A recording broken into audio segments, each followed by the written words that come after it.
Hello and welcome. Tonight, Lagos High Court adjourns all pending cases over the impeachment of Mudashiru Obasa as Speaker of the State Assembly on January 13th. For the second time in 3 days, Rivers State House of Assembly summons the chairman of the State Independent Electoral Body to appear before it to answer questions over its operations. Abuja Court fixes May the 8th to rule on the admissibility of payment of school fees in the ongoing case between the EFCC and former Governor of Kogi State, Yahaya Bello. And US President Donald Trump says he's finding it more difficult to deal with Ukraine than striking a peace deal with Russia. In our business, NNPCL NIPCO signed 20-year gas supply deal with Sonic Petroleum to boost domestic gas utilization. On sports news tonight, the Flamingos of Nigeria are set for Saturday's FIFA Under-17 Women's World Cup qualifier against South Africa's Botswana in Pretoria. And from the nation's capital, ahead of the country's rollout of its electronic e-visa system, Minister of Interior Olubunmi Tunji-Ojo warns officers that would drive the process to uphold professionalism.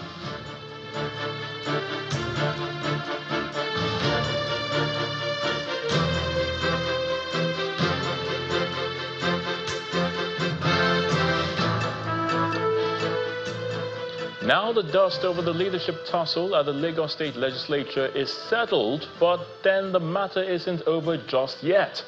The suit filed by Honorable Mudashiru Obasa to challenge his removal as Speaker of the Lagos House of Assembly continued today at the State High Court sitting in Ikeja. Justice Yetunde Pinheiro has adjourned till Monday, March the 10th, to hear all new and pending applications in the matter. Our judiciary correspondent, Shola Shieli, now reports. At the last sitting of the court on Friday, February 28, Justice Yetunde Pinheiro had ordered that all lawmakers be joined in the suit filed by Honorable Mudashiru Obasa to challenge his removal as Speaker of the Lagos State House of Assembly. The court then adjourned to hear all applications filed by parties in the suit. At the proceedings this Friday, Deputy Speaker Honorable Mojisola Miranda and some of the lawmakers were present in court. Their lawyers told Justice Pinheiro that with Honorable Obasa's reinstatement as Speaker, the suit had become spent. They said they had filed applications asking the courts to dismiss the suit on the grounds that it had become an academic exercise. There is also another application challenging the power of the court to look into the inner workings of the Legislative Assembly. While these applications are pending, new lawyers have joined the suit. Senior Advocate of Nigeria Olushola Idowu and Mr. Abangan Panyong told the court that they have an application seeking to replace Mr. Falana as counsel to the lawmakers. Another senior advocate who's just joined the suit, Clement Onwewuno, is representing the majority leader of the House and 3 other lawmakers loyal to Speaker Obasa.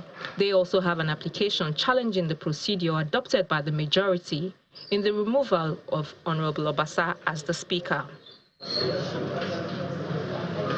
Outside the courtroom, counsel to Speaker Obasa reiterates this point, insisting that his client was not given a fair hearing to respond to the allegations made against him. Because of the allegations contained in the notice of impeachment, allegations like fraud, high-handedness, and the rest of them. So we need to get that one sorted out. So that's why it is not academic. Lawyers acting on record for the lawmakers insist that the suit has become academic as proper procedure was adopted in its removal. As far as we are concerned, the case before the court is a challenge of the removal of Honorable Obasa. Since he has now been re-elected,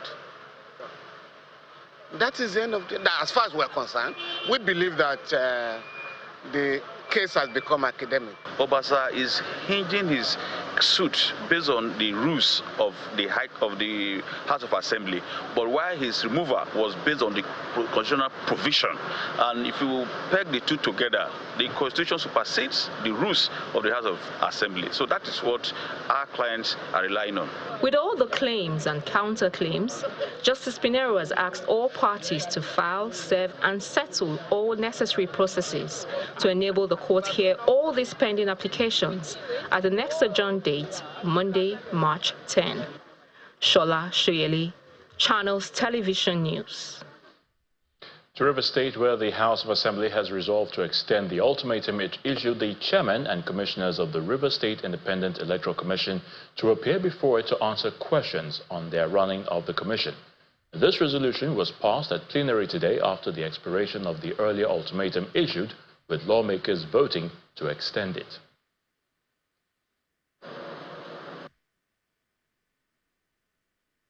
Honorable members are indeed correct that we're empowered by Section 128 of the 1999 Constitution as amended to invite anybody, particularly those who are in the public service of River State, to appear before this August Assembly to brief the House or answer questions regarding their conduct in office. Letters were sent to the chairman and the commissioners of the River State Independent Electoral Commission. We have it in good authority that the letter was received by their office, and the office of the clerk went an extra mile in line with the resolution of this House to publish same in the print media. It's also there in the electronic media. Those for 25, against, nil, abstention, nil. By these voting honorable members, this House has resolved that the chairman and the commissioners of the River State Independent Electoral Commission have another chance to appear before this August Assembly, and more specifically, they are now given a new date, which is the 10th day of March 2025 at 10 a.m. to appear before this August Assembly to answer questions pertaining to their conduct in office as chairman and commissioners of the River State Independent Electoral Commission. Still in River State, Governor Siminalayi Fubara has expressed gratitude to the residents for their trust in his administration and their commitment to standing on the side of truth. Governor Fubara stated this during the commissioning of the third fire service station to be commissioned by his administration in 1 week.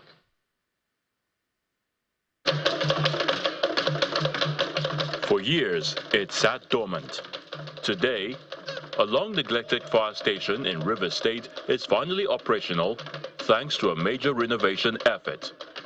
The Dumaya Fire Service Station, built some 13 years ago, had never seen active service despite housing 52 officers and staff quarters. It remained empty. But after a 2-month overhaul, the once dormant structure has been brought back to life. You came in on board and you said we must reopen this place.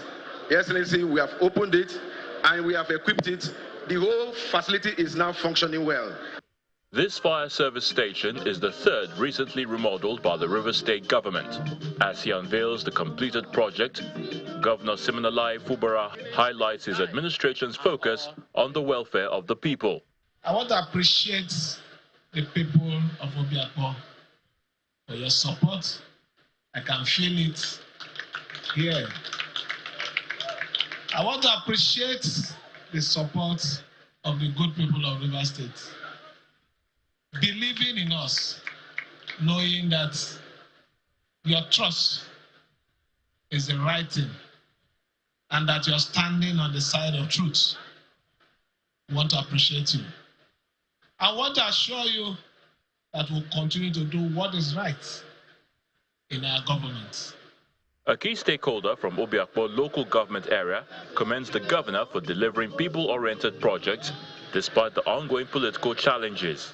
We all know the importance of well-equipped service station in every state or city. In fact, a state without a functional fire service is partially a failed state, because citizens will rely on the mercy of God when there is fire outbreak. God the Holy Spirit, for use of humanity. This new fire station is expected to significantly improve the response times and reduce the impact of fire-related incidents in the Obiakpo local government area. The state government sees this as a welcome development for residents of Obiakpo and a sign of progress amidst ongoing political challenges witnessed in the state. Political parties in Anambra State are strengthening their strongholds ahead of the November 8th governorship election to be victorious. For the Young Progressives Party, the YPP, it organized a sensitization workshop with the theme Anambra State, Our Dream, Re-strategizing. Meanwhile, the All Progressives Congress is urging party members, including those in the state and appointed officials, to fortify their wards, as that will pave way for victory at the polls.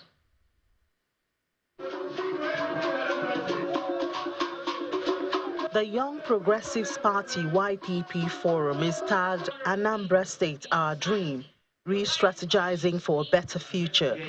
The event aims to rally support for the party despite the major setback caused by Senator Uba's passing. The party's national secretary highlights the need for a change in mindset to strengthen their political structure. One assignment that was given was to come and discuss how we are going to build these words. Resident political parties, make it stronger. But there's no way I can talk about how we can make it stronger without pointing out the problems. So what are we doing here? We must get people at the grassroots, at the ward level, empower them. Meanwhile, the Anambra State Chairman of YPP, Mr. Moses Obi, commends the state leadership for organizing the forum, stating that it would help the party identify and address its challenges. One of the problems we have in parties in Nigeria in general, Anambra State inclusive, is there's so many people out there fighting all the time, infighting, bitterness, people taking their members to courts, fighting for everything. We don't have that in Young Progressives Party. In a related development, the All Progressives Congress, the APC, in Anambra State, believes it is gaining momentum as more of its members receive federal appointments. The state chairman, Mr. Basil Ejidike, is of the view that this development is increasing the party's popularity, is asking members to remain steadfast in their wards, emphasizing that the APC is becoming an unstoppable force in the state's political landscape. I don't think it should bother only on which party you belong or not. We might talk about the issue of the Igbos being reintegrated. The decision will not be more than what I expect from every member of APC. Support, helping in mobilization. Of course, you saw what he did. He was able to mobilize people from his home, his own roots. I mean, charity begins at home. With political parties intensifying their efforts, the race for dominance in Anambra continues as opposition parties claim they are prepared to challenge the ruling All Progressives Grand Alliance, APGA. In part two, after the break, President Bola Tinubu appoints former INEC chairman Professor Atahiru Jega as advisor and coordinator of the presidential livestock reform. Please join us again.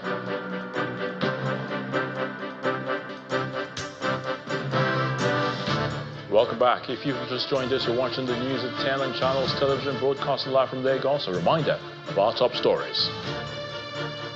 Lagos High Court adjourns all pending cases over the impeachment of Mudashiru Obasa as Speaker of the State Assembly on January the 13th.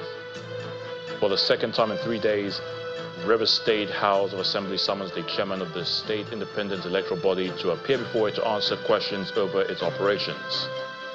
Abuja Court fixes May the 8th to rule on the admissibility of payment of school fees in the ongoing case between the EFCC and former governor of Kogi State, Yahaya Bello.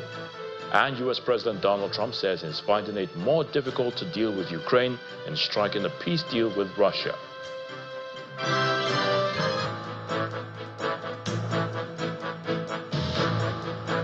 We're still talking politics with 2 years still to come before the next governorship polls. The People's Democratic Party in Anambra North, Delta State, has officially endorsed Governor Sheriff Oborevwori as its sole candidate for re-election in 2027. The decision was reached during a high-profile meeting in Onitsha-Ukwu attended by key party stakeholders from the local government. PDP leaders and stakeholders in Anambra North, Delta State gather in this hall for 2 reasons: to chart ways for continued unity of the party in the state, and equally important, to commend Governor Sheriff Oborevwori for what they describe as his developmental strides in the state. Based on their assessment of the governor's achievements under his agenda for meaningful development, opportunity for all, realistic reform, and enhanced peace and security, the PDP leaders and stakeholders in Anambra North passed a vote of confidence on Governor Oborevwori and unanimously endorsed him for a second term, making their position clear ahead of the 2027 governorship election. Anambra North are passing a vote of implicit confidence on the governor for his performance. I'm here to support the motion from my leader that we are passing a vote of confidence on our governor, my executive governor of Delta State, Sheriff Francis Oborevwori, and at the same time, we're endorsing him as our sole candidate for 2027 from Anambra North. No other candidate. Voters registration. It is something I think down the line we need to have a proper strategic session for it, because in 2027 election will not be business as usual. Outside the appointment, also the infrastructural development that he's doing in Anambra North, these are the reasons why I decided as leaders, followers, and believers come together to CPC.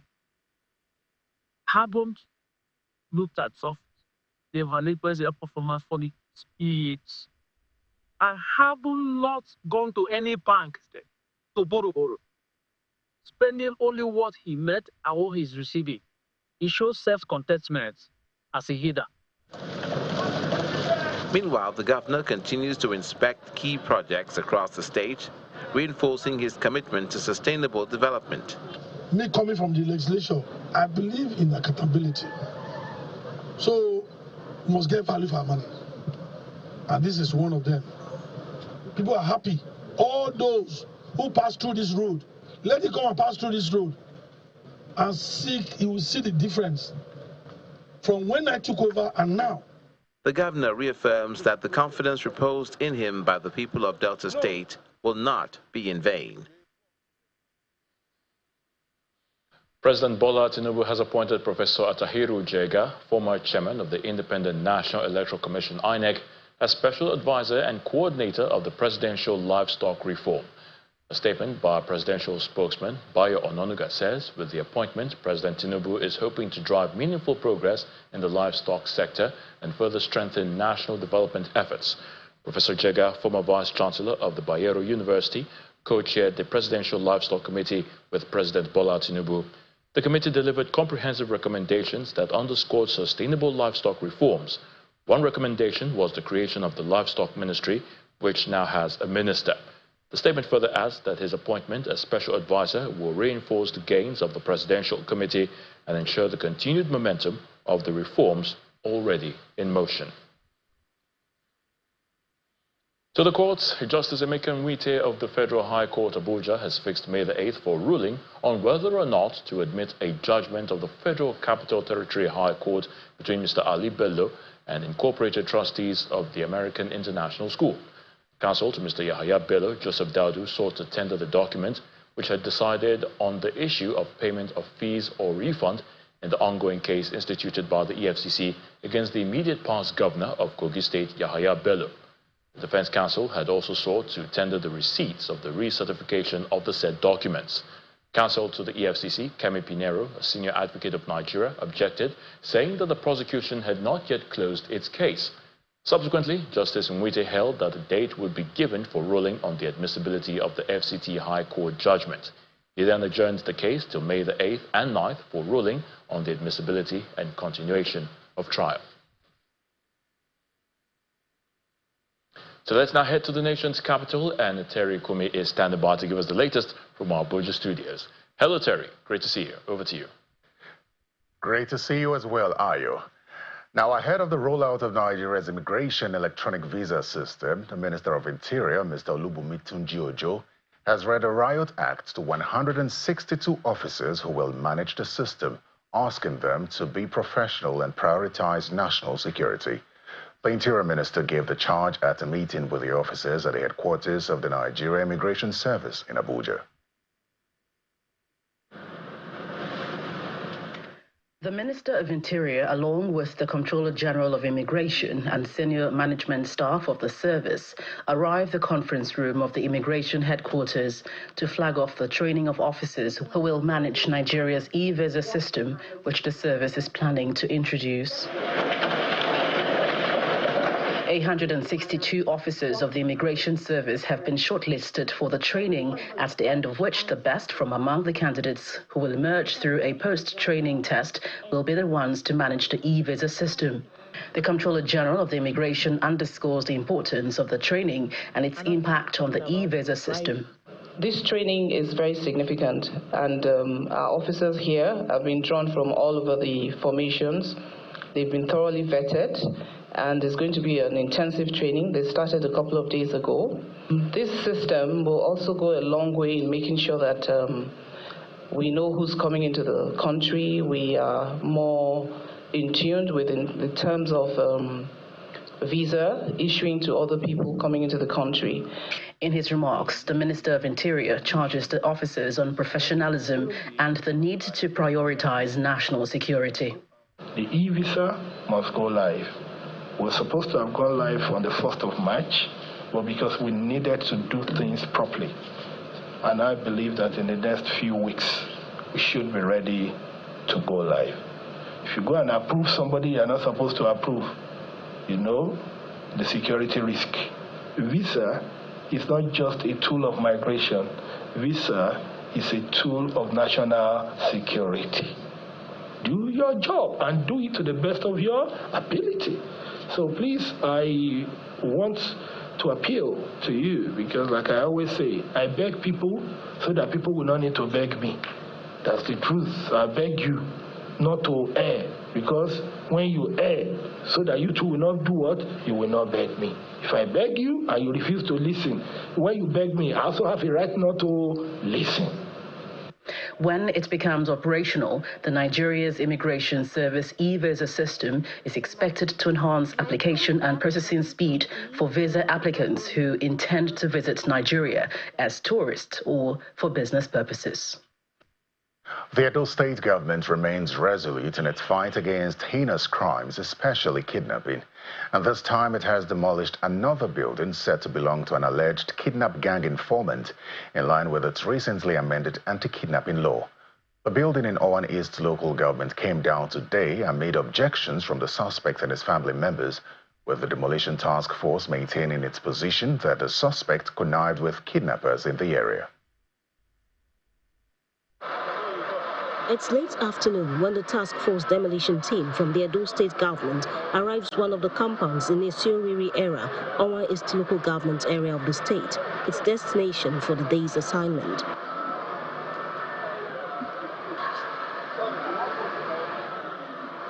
An elderly man allegedly supplying information to kidnap gangs in the area shows the team his house.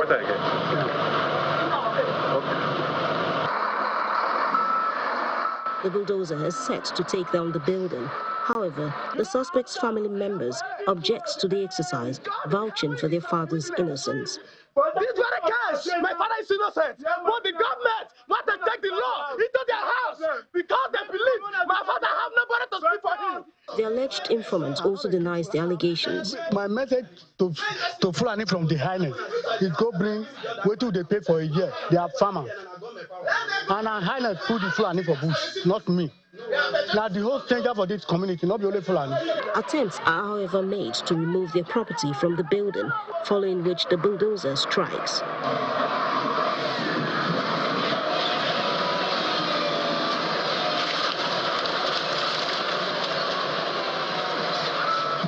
The government explains that the decision only came after comprehensive investigation. It conspired with the kidnappers. Let this one be a warning to everybody in this state. If you see kidnapper, say something. If you conspire with a kidnapper, your day will come.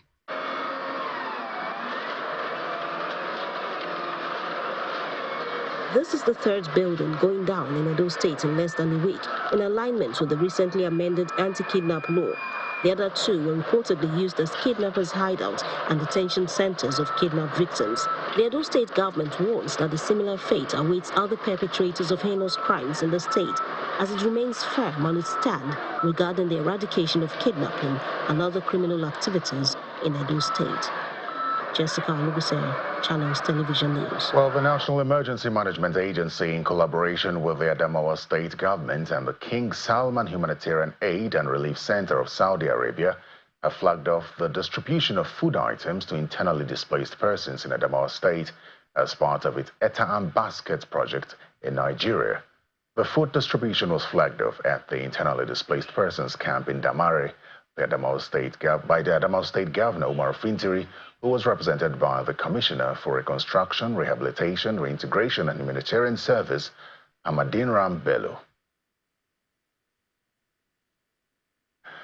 Now, the People's Democratic Party has criticized the suspension of the lawmaker representing Kogi Central, Natasha Akpoti-Uduaghan, from the Senate.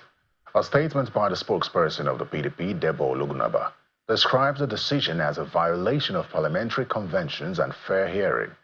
The party notes that the move to suspend Senator Akpoti-Uduaghan for 6 months effectively denies her constituents their right to representation, adding that the Senate President Godswill Akpabio should not have presided over a matter in which he is accused.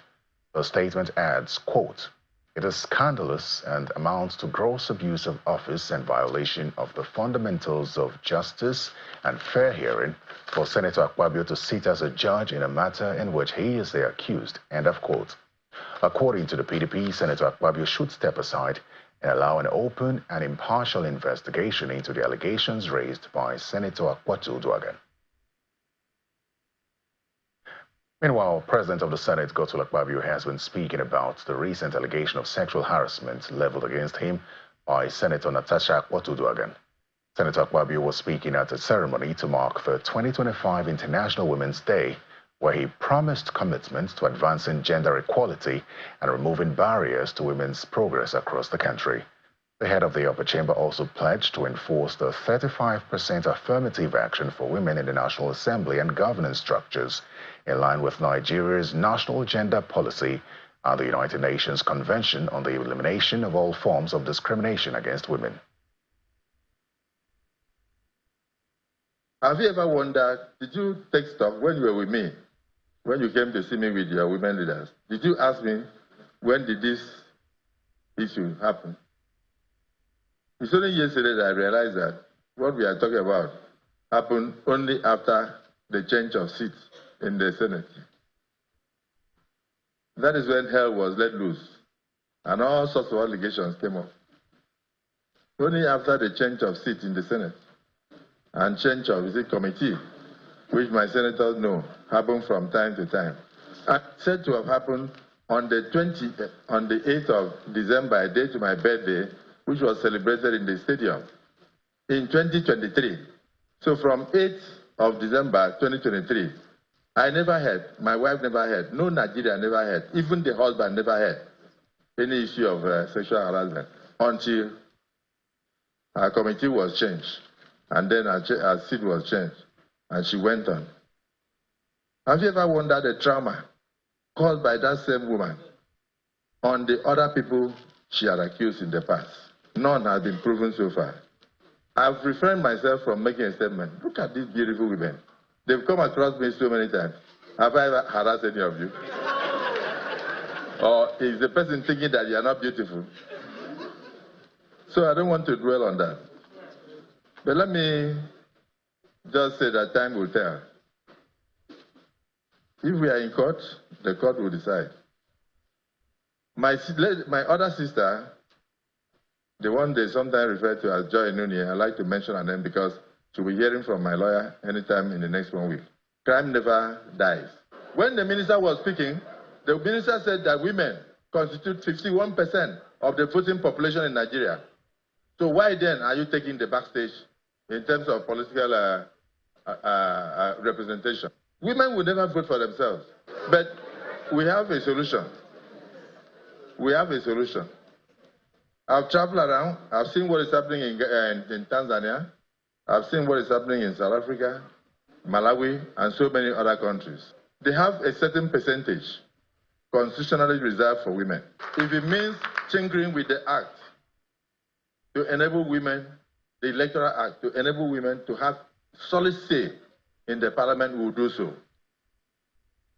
Well, still ahead on the news at 10, Nigerian National Petroleum Corporation Limited signs 20-year gas supply deal with Sonic Petroleum Gas to boost domestic gas utilization. That's on business news. Do stay with us. Welcome back. In commemoration of the 2025 International Women's Day, Zenith Bank today hosted a seminar with the theme Winning on All Fronts. The Group Managing Director of the bank, Adora Milji, alongside other speakers, encouraged women to stay resilient and focused despite the odds against them. Participants were drawn from various sectors of the economy.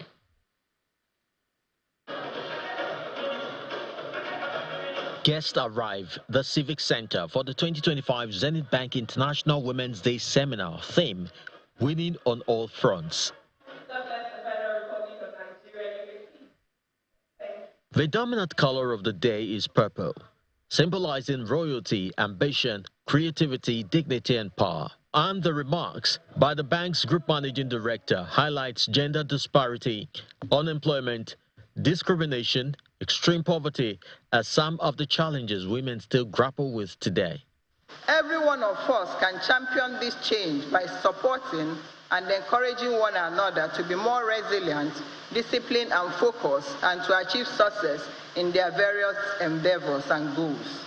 I want to use these opportunities to specially appreciate the visionary leadership of our founder and chairman, Dr. Jimovia, CFR, for the pivotal role he has played in promoting gender equality and ensuring a balanced and inclusive work environment in Zenith Bank PLC. The keynote address by the Lagos State Commissioner for Commerce, Cooperative, Trade and Investment acknowledges the strength, resilience, and boundless potential of women everywhere. Accelerating action calls on us and demands that we women act decisively, because equality, empowerment, and equity will not wait. The world needs us to accelerate change now, to create a world where women are given the opportunity to succeed, to lead, and to thrive. The guest speaker encourages women to discover their purpose and strive to win. Whatever belief you have, it must empower you. There are some of us who feel our commitment and our front is the home front.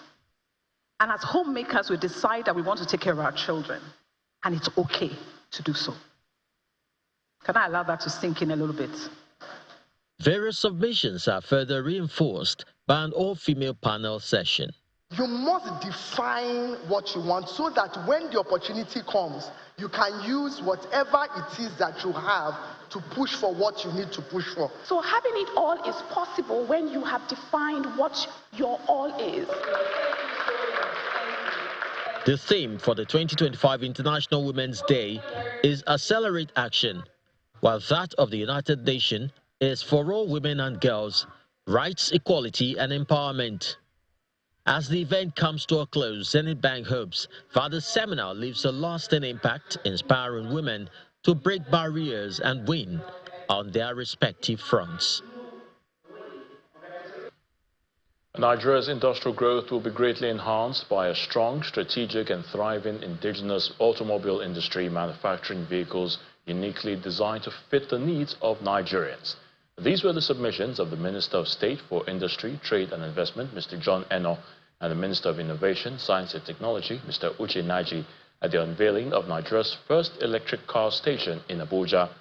The government is also promising the provision of infrastructure to support such businesses, as well as the enabling environment to ensure it thrives.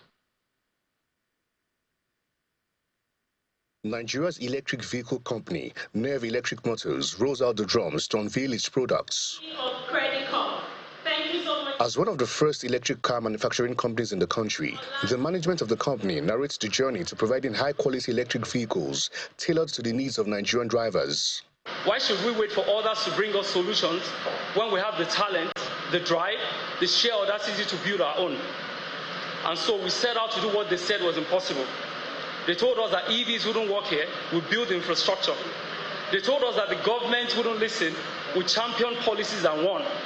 Today, electric vehicles can be imported with minimal taxes, making them more accessible than ever before. Representatives of the government are hoping that the innovation will improve the country's transportation system, reduce environmental impact, and also promote economic growth. To see how we can increase the number of jobs that are available in this sector to about 200,000. And most of all, to see how we can increase the local production of electric vehicles by 30%. The question I'm being asked every day is, if we have these vehicles, how are we going to charge them? For Nigerians, I can assure you, you have no problem concerning charging. And that's why whenever I'm discussing with Mosope, I always say, before we launch the vehicle, let there be chargers. This is, for me, the first start of revolutionizing our power sector and going into the whole eco-friendly cycle. So I commend these efforts, and we're strongly behind you. Anything you want that we can do from Naseli, we'll be happy to contribute. The products on display include electric cars and a charging station. After a tour of the products, the minister unveils them. The dignitaries also take a ride on the buses.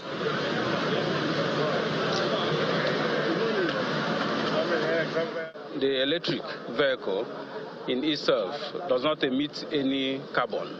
So we are happy and pleased that at this time, in less than 2 years of Mr. President in office, something like this is happening. The management of Nerve Motors is assuring Nigerians that the car will be cost-effective and within reach. It's almost 2 years into the life of the present administration, yet the federal government is planning to showcase the gains of the economic policies of President Bola Tinubu at the upcoming France Business Forum in Paris. Minister of Information and National Orientation, Mr. Mohamed Idris, made the announcement when he received the invitation to the forum by the French ambassador to Nigeria, Mr. Marc Fombostier, during a courtesy visit to his office. We want to ask you to continue to partner with us. We will, of course, also engage and partner with every country, every nation that is desirous in helping us to reach our destination. And for you, we have seen those signs already. We ask you to continue to deepen it. And let me say, on behalf also of our government, that Nigeria is indeed very serious about all those MOUs that were signed. And we will ensure that all of them are executed to the letter. I know that the French government is eager to partner with our country so that we can build on and sustain on the reforms that, Mr. President, that, by the way, are beginning to show signs of positivity. Now, reforms are very difficult all over the world. Every country that has embarked on any kind of social or economic reform will go through some turbulence.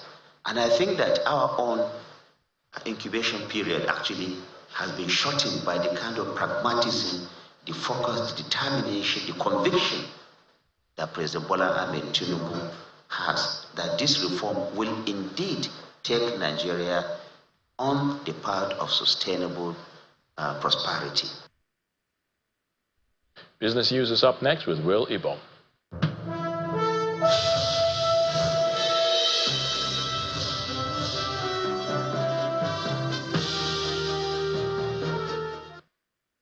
Thank you, Ayotunde. Now, in a bid to improve domestic gas utilization, NNPC Gas Marketing Limited and NIPCO Gas Limited have sealed a major gas supply agreement with Sonic Petroleum Limited to deliver 80 million standard cubic feet of natural gas daily to its planned liquefied natural gas LNG plant in Lagos. The deal, finalized on March the 6th, ensures a steady gas supply from Sonic Petroleum over a 20-year period, according to Olufemi Oshoneye, the NNPC's Chief Corporate Communications Officer. This agreement aligns with NNPC's broader strategies to boost domestic gas utilization, supporting industrial and economic growth, while advancing cleaner energy solutions. And Nigeria's total trade hit 36.6 trillion naira in the fourth quarter of 2024, a 68.3% rise from the previous year, according to the National Bureau of Statistics. Exports reached 20 trillion naira, while imports surged 83.2% to 16.6 trillion naira, driven by strong demand for manufactured and raw materials. Now, despite a 3.4 trillion naira trade surplus, the balance fell 34.86% from the third quarter of 2024, and imports outpaced exports. Crude oil dominated exports at 13.78 trillion naira, while China remained the top import source, contributing 4.61 trillion naira.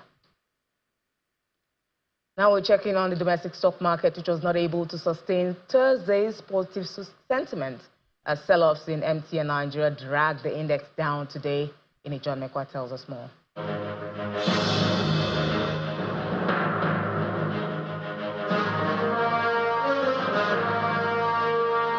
Good evening, everyone. Welcome to the Stock Market Report. Well, it was indeed a dead cat bounce because we saw the NGX close in the green on Thursday, but just one, and that's the only one for the week, because at the close of Friday's trade, we see it back in the red zone, and it's no thanks to MTN Nigeria.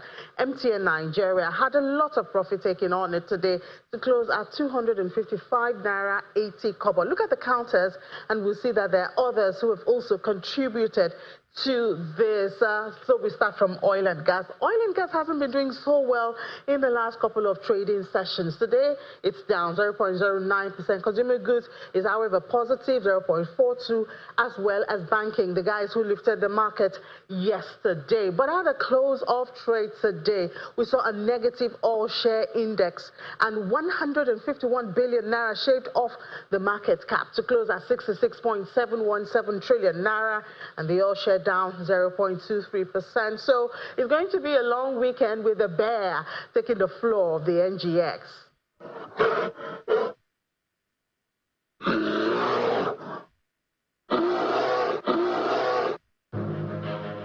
And that's the much we can take on business. Is back to Ayotunde for the rest of the news at 10.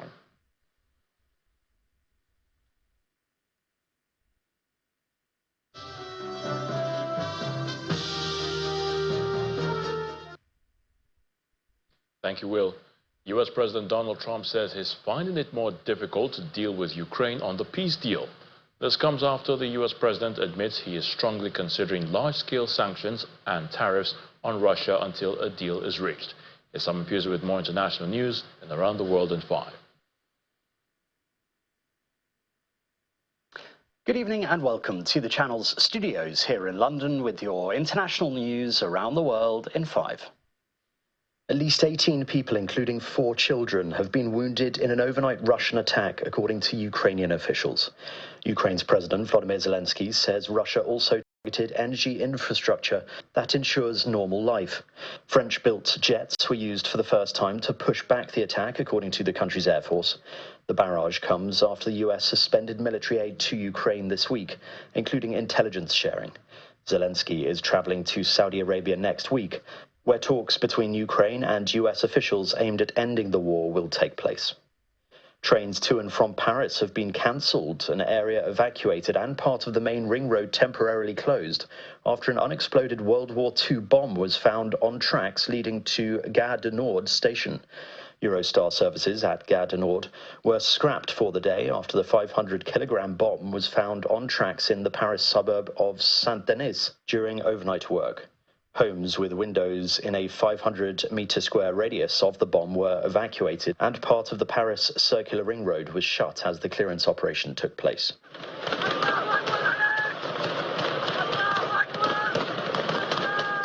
Forces linked to Syria's new rulers have engaged in heavy fighting with fighters loyal to deposed President Bashar al-Assad in a coastal area of the country. It is the worst violence in Syria since rebels toppled Assad in December and installed an Islamist transitional government. A war monitoring group, the British-based Syrian Observatory for Human Rights, said more than 70 people have been killed. A curfew has been imposed in the port cities of Latakia and Tartus, where the fighting has broken out. There have also been reports of clashes in the city of Homs and Aleppo. We have more oil and gas. US President Donald Trump has signed orders significantly expanding the goods exempted from his new tariffs on Canada and Mexico that were imposed this week.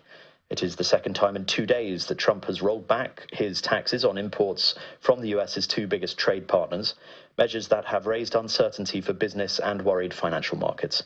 On Wednesday, he said he would temporarily spare car makers from 25% import levies just a day after they came into effect. Good morning from what has been a wild night here. Tens of thousands of people have been evacuated and some 84,000 households left in the dark as a rare tropical cyclone approaches Australia's eastern coast.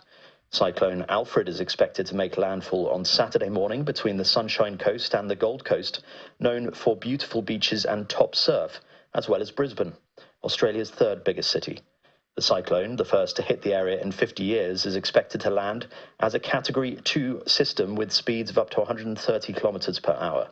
It has already caused flooding, which authorities fear could worsen over the weekend.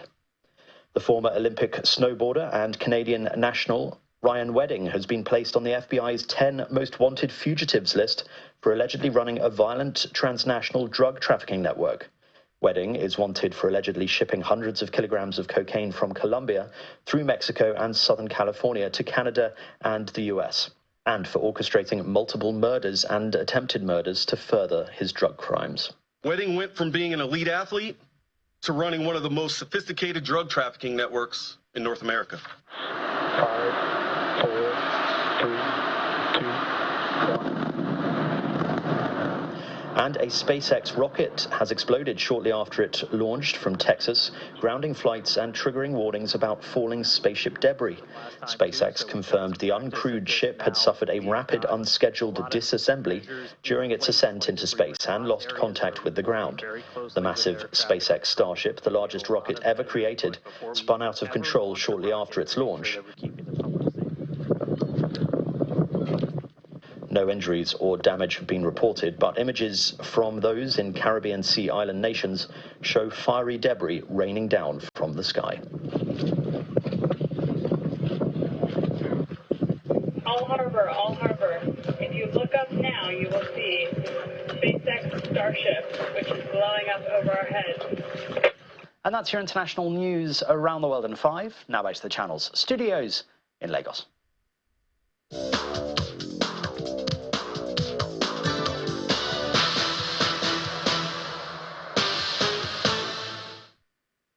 Thanks, Simon, and welcome to Sports News. Head coach of the Flamingos of Nigeria, Bankole Olowokere, is confident the national under-17 female team will put an impressive performance against the Botswana of South Africa in the first of their two-leg FIFA under-17 Women's World Cup qualifying fixture. The South African ladies will play host to the Flamingos in Pretoria this Saturday, and the coach says they are well prepared to pick an away win. This year's FIFA Under-17 Women's World Cup will be hosted by Morocco from October 17th to November 8th, with Africa to present 5 teams at the finals, which has been expanded to a 24-nation championship.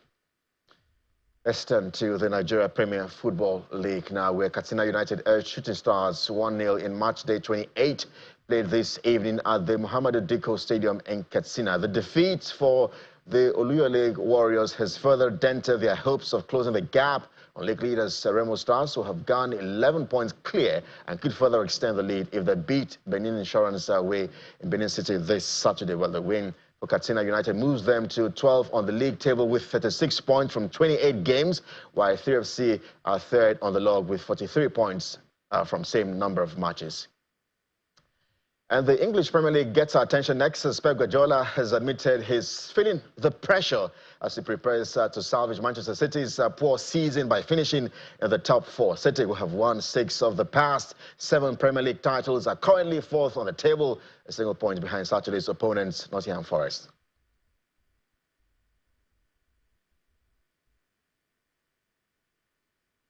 And Arsenal manager Mikel Arteta says the 7-1 hammering of PSV Eindhoven in the Champions League has given the club a huge lift, but he's urging caution ahead of Sunday's trip to misfiring Manchester United. The Gunners were second placed, 13 points behind league leaders Liverpool, are realistically out of the Premier League title race after recent stumbles. But the travel to Old Trafford, seeking their 5th straight league win over their old rivals in Arteta's 200th Premier League game in charge of the club. With that sports, I'm Kelly Egiga. It's back to Ayotunde.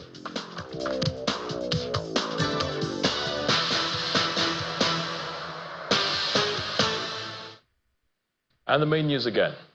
A Lagos High Court today adjourned all pending cases over the impeachment of Mudashiru Obasa as Speaker of the Lagos State Assembly on January 13th. Also today, the River State House of Assembly summoned the chairman of the state independent electoral body to appear before it to answer questions over its operations, extending its earlier invitation by 72 hours. And President Bola Tinubu has appointed former INEC chairman Professor Atahiru Jega as special advisor and coordinator of the presidential livestock reform. That's the news at 10 tonight. Thank you so much for watching. I'm Ayotunde Balogun from everyone here. Do have a good night.